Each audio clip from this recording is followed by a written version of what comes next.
Hey, what's going on, folks? Ty here at Bench Clear Media. Hope you're having an awesome week. I had a couple minutes here as I wait to have a lunch with somebody. And if you haven't seen the news today, you missed an inflation report that came out. It looked at September numbers versus last September 2020. And our inflation rates are as high as they've been in a long time, in decades.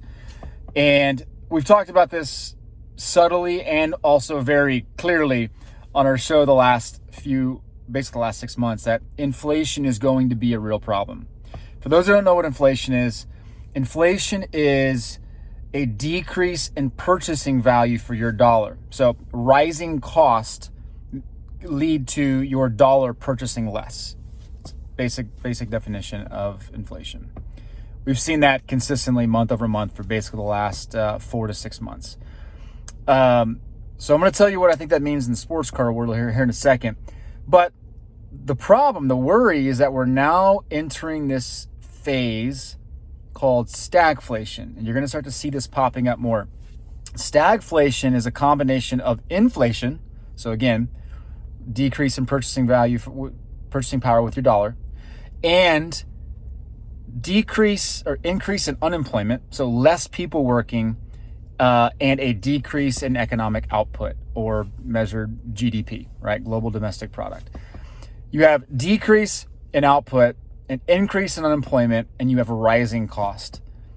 All that together creates this recipe for disaster called stagflation. And we're starting to see that, really you could argue that we're already in a stagflationary period. And the unemployment numbers, right, they continue to drop. But they've started to shoot back up, and now you're starting to see people being kind of forced to resign because of, all the stuff that people are required to take and all that goodness. It's leading to some insane rise in unemployment numbers, and we've already seen a decrease in economic output, and obviously we have inflationary numbers. I want to bring that up because during stagflationary periods, it's usually the precursor, or it's usually a sign that you're entering a kind of a long drawn out phase, and economic indicators are going to probably be continually poor over the coming months, and you're going to start to just feel it in your paychecks more and more every single week, where your dollar's not quite getting as much that you thought it would a month ago, or it did a month ago. And your discretionary income is going to continue to shrink, and it's affecting you, right? And it starts to really hit home. Well, it's also affecting others. Not only is their dollar purchasing less, they have less discretionary funds to go buy things like sports cards.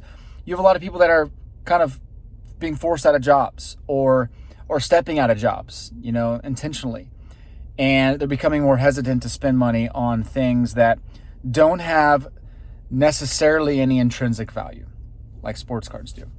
And so how do sports cards typically perform in a deflationary, in a stagflationary period? We don't have a lot of these long periods to really, run metrics on.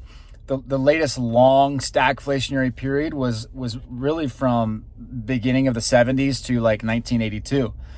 And you could say like certain aspects of the card industry held up pretty well, but a lot of the modern day cards of that time did not hold up well during those particular moments. But for the most part, cards have been a good alternative asset. Vintage cards have been a good alternative asset to hold and weather the storms, diversify your portfolio, protect your dollar a little bit. But I want to issue a warning, because as we enter this period where stagflation is gonna take hold, you got to be much more intentional about the way you're spending money in the industry. I'm not saying you should not spend money in sports cards, because for a lot of us, that's our passion. We know it well, we enjoy it, and we can avoid really bad decisions. But there is just so much stuff out there right now that will look really cool to you, that will look really cheap to you. But you have to ask yourself, is it worth me buying 5 to 10 of these graded base cards when there's 50,000 of them and 20,000 more coming down the pipeline? Or should I combine that money and go buy a parallel number to 100, something along those lines. My challenge to you and my warning to you is don't fall into the trap that thinking falling prices mean cheap. They don't necessarily mean cheap. The only way that you can really justify, I think, investing and protecting your money through an inflationary period in the sports car world is buying high-graded stuff as scarce as you possibly can and as old as you possibly can. There are exceptions to the rule, right? Buying premier players that are basically exceeding any expectations in their own sport, like a Tom Brady, Patrick Mahomes, I don't know, Luka Doncic, those types of guys. Maybe you're a little safer, but I would just say be very, very careful about thinking everything you do, everything you put your money into in the sports car world is going to protect your dollar against an inflationary period, because it's not. It just will not. So be very strategic. Combine the money that you would have spent on something that's less scarce and go buy something more scarce. I'll also say we don't have any precedents set for what like NFTs and kind of the new digital version of sports cards, that whole world, how that will perform in this type of period. We've seen obviously pullbacks in all of these segments of the hobby, but we don't know. There's no 100-year history like there is in sports cards for us to know and have conviction about it being able to perform and hold up in a long drawn out kind of a negative economic cycle. So I would just say, be careful. Be really careful with that stuff. There's going to be opportunities. I don't doubt that. But there's going to also be a ridiculous amount of failures and bad decisions and lost money. For those that do think things are cheap, I would just challenge you to think about supply and demand. Like, obviously, if there's a lot of supply of that particular card, and there's going to be a decrease in demand, people are going to be losing jobs, they're going to have, bills to pay, those cards will continue to flood the market, right?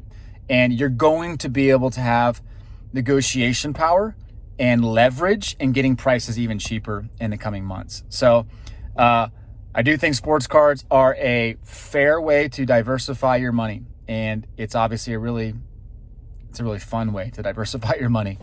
But I'll just say this one last time. Don't fall into that trap and thinking that just because prices have pulled back a little bit, that things are cheap. Look for scarcity, look for high grades, look for older stuff, and I think the outcome will be a lot more pleasant for you. The other thing I'll say, sorry, now I'm kind of rambling.